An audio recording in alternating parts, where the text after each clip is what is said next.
नमस्कार, मी प्रियंका नागने आपल्या मराठी चॅनलवरती तुमचं सर्वांचं स्वागत आहे. आज आपण एक महत्त्वपूर्ण माहिती पाहणार आहोत, कारण लाडक्या बहिणींचं टेन्शन आता वाढलं आहे. कारण लाडक्या बहिणींचे पैसे आता माघारी जाणार का, हा मोठा प्रश्न आहे. किंवा मुख्यमंत्री माझी लाडकी बहीण योजनेअंतर्गत जे लाभार्थी महिला होत्या, जे पात्र महिला होत्या, त्या आता अपात्र असतील तर त्यांना फॉर्म कसा भरायचा आहे किंवा अर्ज कसा करावा लागणार आहे, जे अर्ज रद्द करायचा आहे ते कुठे व कसे करायचे आहे, ही सविस्तरपणे संपूर्ण माहिती आपण या व्हिडिओतून पाहून घेणार आहोत. महिला व बाल विकास विभागांतर्गत जे मुख्यमंत्री माझी लाडकी बहीण योजना आहे, त्या योजनेच्या भरपूर पात्र महिला होत्या, पण आता ज्या निकषांमध्ये त्या बसत नाही म्हणजेच ज्या महिलांना नोकरी लागली आहे, ज्यांचे 2.5 लाखापेक्षा उत्पन्न जास्त आहे, ज्यांचं लग्न झालेलं आहे, ते परराज्य शिफ्ट झाले आहेत, अशा बऱ्याचशा इथे अटींमुळे या लाडक्या बहिणी अपात्र ठरत आहेत. पण आता लाडक्या बहिणींना टेन्शन वाढलं आहे की आता आपण जर अपात्र ठरत आहोत तर आता लाडक्या बहिणींना या योजनेतून बाहेर काढणार का, अशी सुद्धा बातमी समोर येत आहे की 60 लाख लाडक्या बहिणींना या योजनेतून बाहेर काढले गेले आहे. किंवा लाडक्या बहिणींची पडताळणी कशी होणार आहे, लाडकी बहीण योजनेबाबत ही महत्त्वपूर्ण माहिती आहे, त्यामुळे शेवटपर्यंत व्हिडिओ नक्कीच बघा. पण त्याआधी तुम्ही जर आपल्या चॅनलवरती नवीन असाल किंवा अजूनही आपल्या चॅनल सबस्क्राईब केलं नसेल तर पहिल्यांदा जाऊन आपल्या चॅनल सबस्क्राईब करा. चला आजची जी सविस्तर माहिती आहे ते पाहून घेऊया. आता महत्त्वपूर्ण माहिती आहे लाडकी बहीण योजना.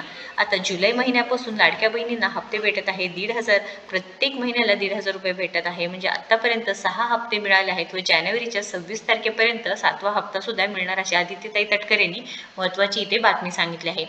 पण आता लाडकी बहीण योजनेचा लाभ नाकारायचा आहे किंवा तुम्हाला लाडकी बहीण योजनेचा लाभ घ्यायचा नाही तर काय करायचं आहे, हा सुद्धा महत्त्वपूर्ण प्रश्न आहे. कारण आदित्य तटकरे यांनी हेही सांगितलेलं आहे की लाडकी बहीणमध्ये जर तुम्ही पात्र होत नसाल तर तुम्हाला तिथे जाऊन सांगायचं आहे व लाडक्या बहिणींना जे अर्ज आहे ते रद्द करावे लागणार आहे.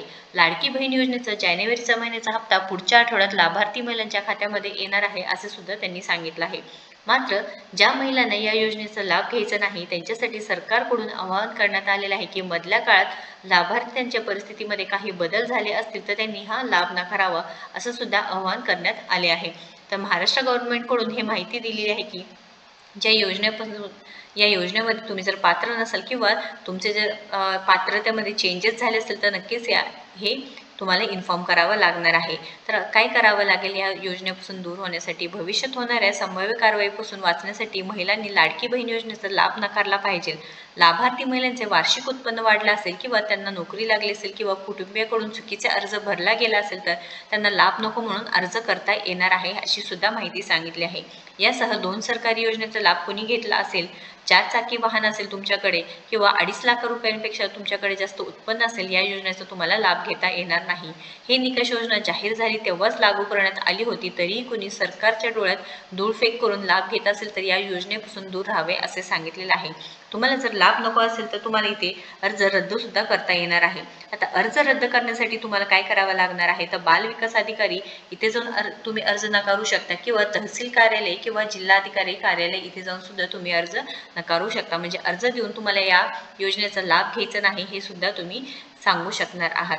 आता मुख्यमंत्री माझी लाडकी बहीण योजनेअंतर्गत जे लाभार्थी महिला आहेत, पात्र महिला आहेत, ज्यांनी निकष पाळून सर्व जे पात्र असेल तर तुम्हाला पुढे जाऊन सर्व हप्ते मिळणार आहे. पण ज्यांच्या इथे निकषांमध्ये बदल झाले आहेत किंवा पात्रतेमध्ये बदल झाला आहे त्यांनी इथे जाऊन सरकारने आवाहन केले आहे की इथे जे मुख्यमंत्री लाडकी बहीण योजनेचा तुम्ही लाभ घेत आहे तर तिथे कॅन्सल करावा, असं सुद्धा सांगण्यात आलेलं किंवा ते नकारावा असे सुद्धा सांगण्यात आलेलं आहे. तर याबद्दल अजून सविस्तर माहिती आदित्यताई तटकरे काय म्हणतात ते सुद्धा आपण पाहून घेऊयात.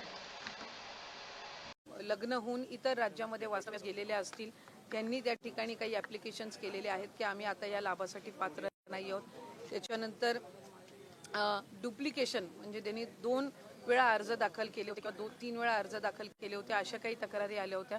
साधारणपणे आम्ही क्रॉस व्हेरिफिकेशनही सुरू केलं, पण एका बाजूला आज ज्या लाडक्या बहिणी आहेत ज्यांना एक लाभ मिळत आहे पण त्याच्या व्यतिरिक्त सुद्धा त्यांनी काही फॉर्म डुप्लिकेशन झाला असेल किंवा उत्पन्न त्यांचं जास्ती झालं असेल किंवा त्यांचं दुचाकीपेक्षा अधिक म्हणजे वाहनं त्यांच्याकडे 4 चाकी वगैरे असणारे जे आहेत त्यांनी स्वतःहून सुद्धा हा जो लाभ आहे हा परत देण्याची सुरुवात ही केलेली आहे. काही आम्हाला गेल्या महिन्यात सुद्धा प्राप्त झाले, डिसेंबर महिन्यामध्ये, काही आता जानेवारी महिन्यामध्ये प्राप्त होत आहेत आणि ते आम्ही सरकारी चलांच्या माध्यमातून त्या ठिकाणी ती संपूर्ण जी प्रोसिजर आहे ती करून घेतोय. मी आपल्या माध्यमातून या लाडक्या बहिणींचे आभार सुद्धा मानेन की त्यांना ज्या वेळेला लक्षात आलं की आपल्याला 2 वेळेला लाभ आलेला आहे किंवा आपण त्या लाभासाठी पात्र नाही आहोत, त्यावेळेला त्या स्वतःहून पुढे येऊन राज्य शासनाचा हा जो निधी आहे हा त्यांच्या पात्र असण्याच्या पलीकडचा जो आहे, जो सरप्लस त्यांच्याकडे आहे,